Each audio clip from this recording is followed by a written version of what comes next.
Verbal Graffiti with Grant Cotter.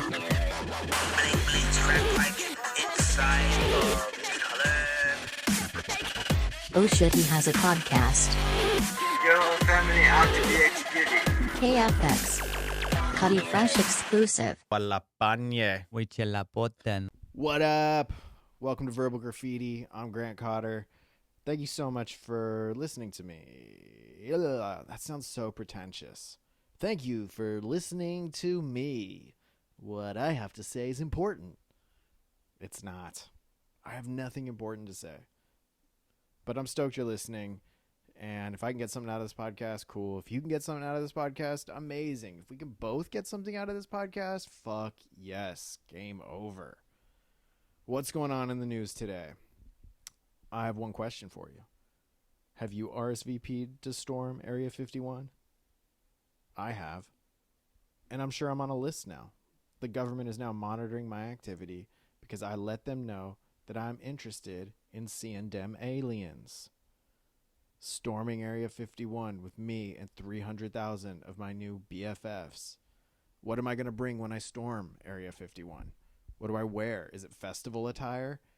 Is it a Coachella vibe? Or is it a weird Burning Man vibe? Because Coachella vibes I can get on board with. You know, it's a lot of hot chicks wearing round sunglasses, prancing around in like weird leathery, dangly outfits. But then Burning Man vibe is like fat steampunk, dirty fingernail, like not a good vibe at all.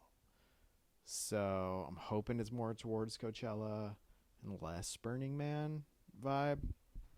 What do I got to pack? Got to pack sunscreen. Got to pack phone charger. I know I'm going to bring a shit ton of bottles of water and I'm going to slang them. I'm bringing glow sticks. I'm going to slang those at night and become a millionaire and retire in Boca Raton. Actually, why would I want to retire in a city called Rat Mouth? I'll go to Pensacola, Jupiter, Florida. Like the Deadeye guy on The Bachelorette from Jupiter, Florida. Gonna bring some Febreze with me because you know the people who are like spending all their time looking up at the sky trying to see a star twinkle a little too bright. You know they don't got time to shower. You know they're too busy trying to get probed by extraterrestrials to bathe. A lot of smelly people. Bring the Febreze. Bring the mango scent. Bring the tropical forest to the desert. The bagel bite, dude. Bagel bite guy, little man, big words, trying to fight strangers in a bagel shop because women are rejecting him on a dating app. How angry is this guy? He's got so much going against him already. One, he's from New York, but not the cool part of New York. He's from like Staten Island or Long Island. Two, he's tiny. He's cute. It's like a little Tamagotchi, little Pokemon, fit in your pocket, put him in your carry-on. 3, he's wearing Old Navy. Old Navy. And the sad thing is, that video went viral on a Tuesday. The news found him on Thursday, and he was still wearing the same clothes he was wearing on the Tuesday. Then TMZ, the crazy investigators they are, they found this dude's YouTube channel. And on his YouTube channel, he's filming people while he's flipping out. So this wasn't a one-time thing. This dude stays going places and flipping out on random people. And those videos are so much better than the one that introduced us to him. Those videos are him filming other people while they're filming him yelling at them. One of them, he's in what seems to be a Kmart dressing room. And he's fighting with a mom, a Puerto Rican woman with a little Puerto Rican child. And he's fighting with them and he slaps the woman. I don't condone hitting women at all. I don't think you should. I don't think it's right. But it was funny as fuck. Because this woman started beating the shit out of him. But that wasn't a fair fight, okay? Because you know Puerto Rican women have been training to fight since birth. That's why they're so spicy, all right? They're fed a fucking shit ton of protein as a kid, just like beans, rice, and pork. And so they got fucking muscle. Their nails are long as hell. Like that's not a fair fight right? Any Puerto Rican, Cardi B versus Little Bagel guy, get the fuck out of here. But, I'm not the only one to think that. There's some promoter somewhere who has arranged a fight, a real title card type fight between Lil Bagel Bite and another internet star. Do you remember? He's hiding in your windows. He's snatching your people up. What was the song? Hide your kids, hide your wife. They raping everybody out there. So that guy, Antoine Dodson, Bagel Bite guy versus hide your kids, hide your wife. That's not a fair fight. That's not a fair fight, okay? The little guy looks scrappy as fuck. He'll bite, he'll kick, he'll cheat. He'll probably do some bullshit like start crying halfway through the fight and go, time out, I'm hurt. And then Antoine Dodson will feel bad for him, and then Bagel Bite guy will just bite him in the ankles. But I don't know. Maybe Antoine Dodson's been doing P90X or some weird shit, You probably want to bulk up after somebody comes in your window when you're sleeping. You need to protect yourself somehow. So he's probably bulked up, on creatine or some other supplements. But that's not a fair fight. Bagel Bite guy, he for sure cheat fights. Dude, one time I went to jail. I was in the drunk tank for like 24 hours in Huntington Beach. And the kid that I was in the cell with, he was my age too. He was like 19, and he had HB tattooed on the side of his head, and his friend did it in his mom's garage. And he was in jail because he was hotboxing someone else's garage, and then he got arrested. A lot of garage activities in that guy's life. So he was in jail with me, and he was pissed, dude. He was fucked up. He's like, dude, I drank 3-4 Locos, and I punched a cop. I don't give a fuck. And then they take your shoes when you go to jail, but he took his socks off, and he was sharpening his toenail against the concrete on the floor. And I was like, why are you doing that? He goes, I'm going to fucking kick a cop in the throat and cut it. I was like, damn. I was in there maybe 12 hours. 6 of the hours, he was grinding his toenail against the ground to make like an arrowhead. The other 6 hours, he was practicing roundhouse kicks, trying to get the height, He wasn't trained in karate, but when he got to jail, he decided he was going to teach himself karate. So he was just kicking and grinding for 12 hours straight. 12 hours, and all I heard was like he was sandpapering his nail. I have so many questions. One, who lets their toenail get long enough that it can be sharpened? All right, maybe he was a big stoner, and maybe he forgot to clip his nails. I don't know. It's not right to me to have a long, big toenail. 2, he did have the ingenuity to try to weaponize what I would consider a deformity. He was smart. He had street smarts, and he was making a shank out of his own toenail. But I will say he didn't have the height to kick anybody in the neck. He was doing like nipple level on like a normal sized person at best. He didn't have the height to get to the throat, I don't know what happened to that kid. I remember when I was in jail, he told me to add him on MySpace, but I don't think I ever did. I don't remember his name. Poor guy. I wonder if I would have ended up like him. If I was on the path, I was a troubled youth. If I was on the path that I had stayed on, I'd probably be like him. I think I'm fucked up because I watched so many crappy videos. I was obsessed with BumFights. This dude BlingBling was my hero. My hero. BlingBling's crack pipe hidden inside of his collar. If you're real, you know what's up. You know who BlingBling is. You don't need no explanation. But for those of you who don't know who BlingBling is, BlingBling was a crackhead. And I actually feel really bad that I supported this now because it's actually really, really sad.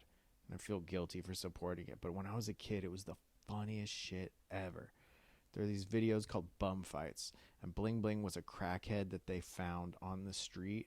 And he was so charismatic. He was so funny. And I was obsessed with him. I had a poster of him in my room.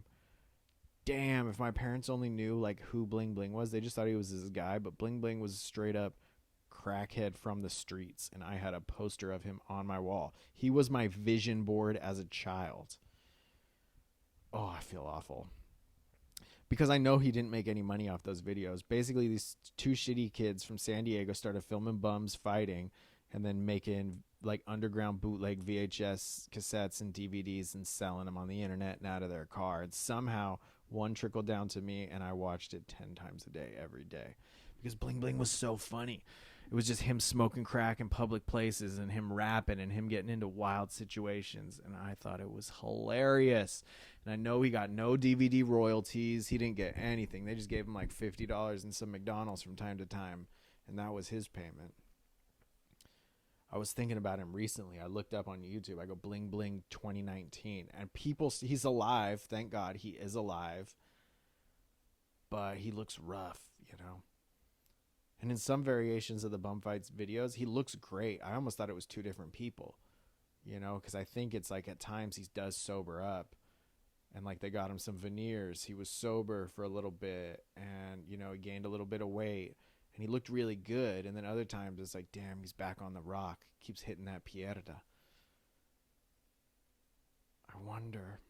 So I looked him up and he's around. He's either in Santa Monica somewhere, like Venice Beach, or he's in Vegas. But people see him. If you know BlingBling, if you can see him and you get me a video, BlingBling saying my name, I'll give you $100. And if you can get me any sort of contact info for BlingBling, I will give him something. I want to help him out. I wish I could help him, you know.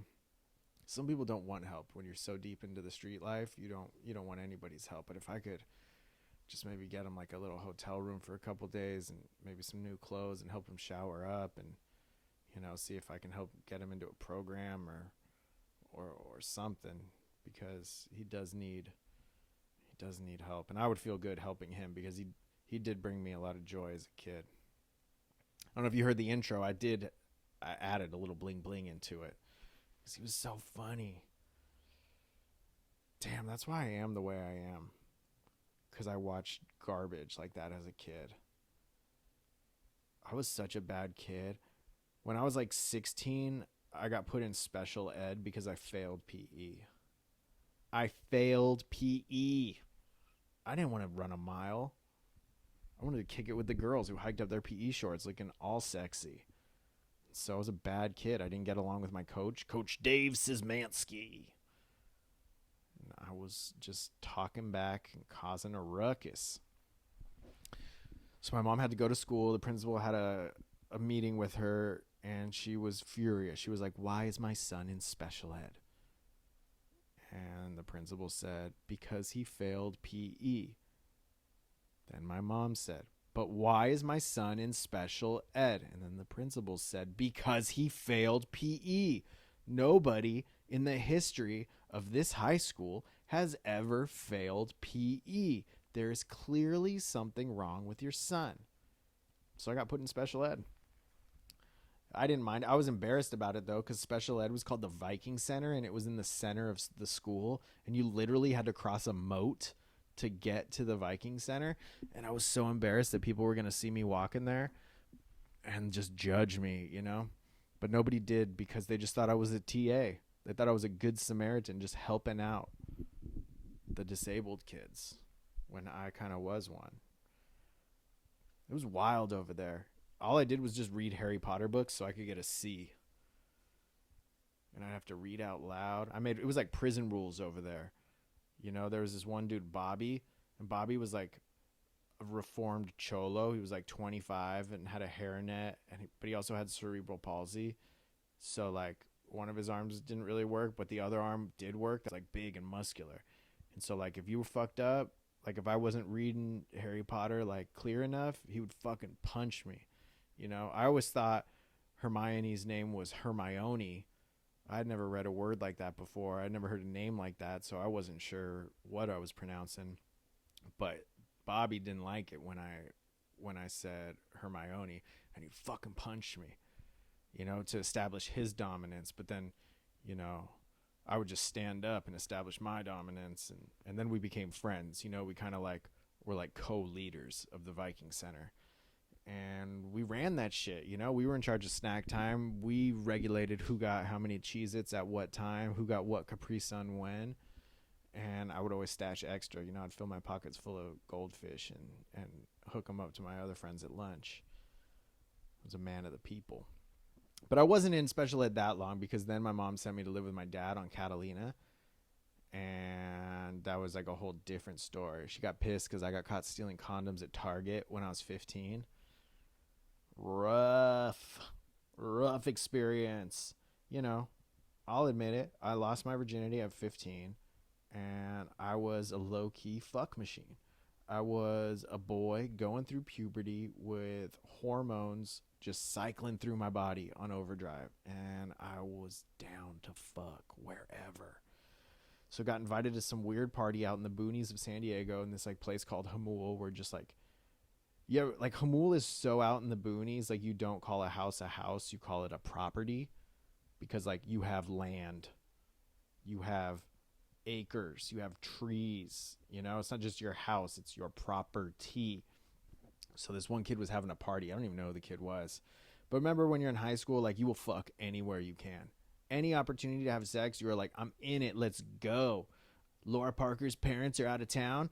I'm going there because her dad is in Palm Springs with the mom because the dad's got a gambling problem. The mom shops at the outlets and their bed is open. So we're going to go there and have prepubescent, premarital sex on their bed. But I wanted to be safe. So I went with my homie Dan. We go into Target. We go in the family planning aisle. I take a box of Magnum condoms, 3-pack, because you never know how busy you're going to get in a night. We take it to the other side of the store to the magazine section. I pull up a Transworld skateboarding, slap that shit on the rack. I put the condom box behind it, and then I open the box so it looks like I'm just holding the magazine. I take out the 3 golden tickets, and I put them in the shoplifter's pocket. You know what the shoplifter's pocket is? It's that little spot behind like your belt above your dick in your underwear, you know? So I put them down there. Coast is cleared. Dan and I walk out. Boom.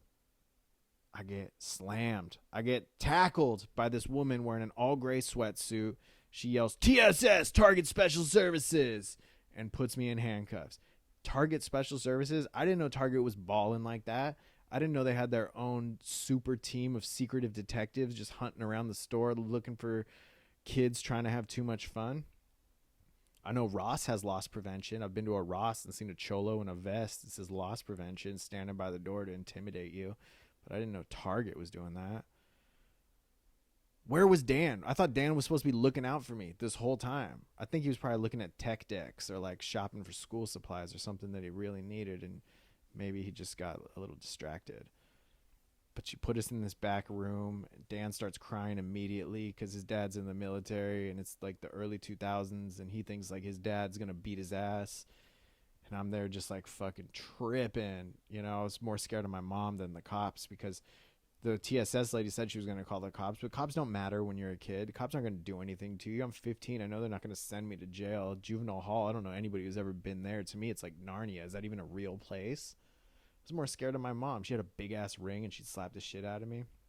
I was scared. So then when TSS left the room, I took the condoms out from the shoplifter's pocket and I threw them behind this desk. I thought they'd be hidden there, you know, so then when they searched me, they wouldn't find anything. But I didn't realize there was no back to the desk. So when TSS walked back in, she just sees the condoms in the ground. And she's like, I gotcha.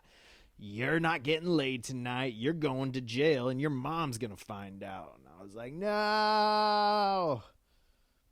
My mom came. I was so embarrassed. So embarrassed. We dropped Dan off at his house. The car ride back, it was silence. And then we pull in the driveway and she finally looks at me and she goes, are you sexually active? Tell me, are you sexually active? And I was so embarrassed to talk to my mom about anything having to do with girls. Like one time we saw the movie Titanic in the theater and you see Kate Winslet's titties and I was so embarrassed to be sitting next to my mom. I pretended to be asleep when really secretly I was getting a chub next to my popcorn, you know? So when she asked me that, I didn't want to be like, yeah, mom, I'm 15, I'm fucking, I'm pimping, I'm using protection, deal with it.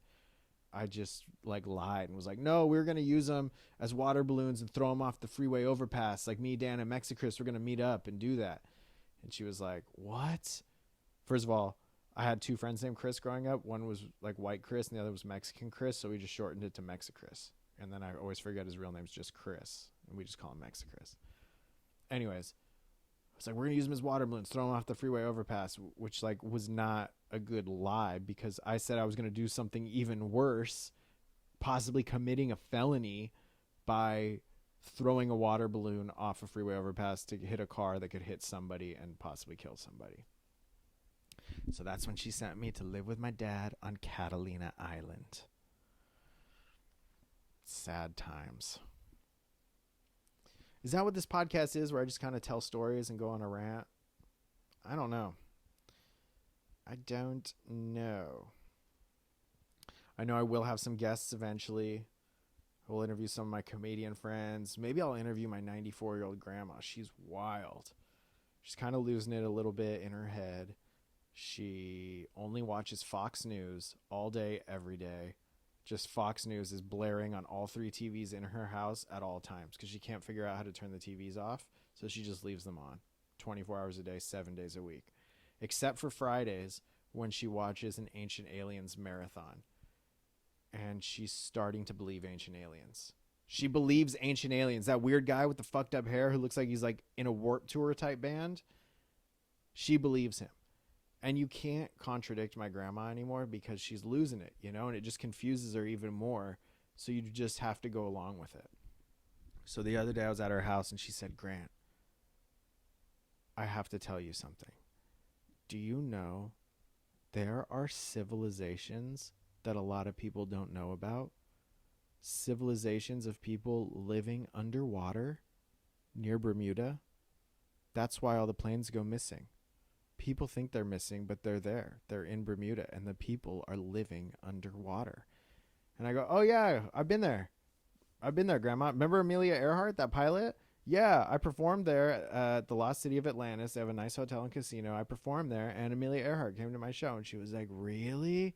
And I was just like, yes, Grandma. Damn, now that I said that out loud, I sound like a fucking asshole. Like I'm just lying to this old woman. But it comes from a good place. But damn, it's sad. Getting old's scary. Everybody on Instagram today is doing this face app where they look older and posting it, and some people look rough as shit. Rough. We're all going to get old. Our skin's going to get loose. We're going to get wrinkles. Our hair is going to turn white. Just get old. And then we die. So that's it for this episode of Verbal Graffiti. Is that what this episode is?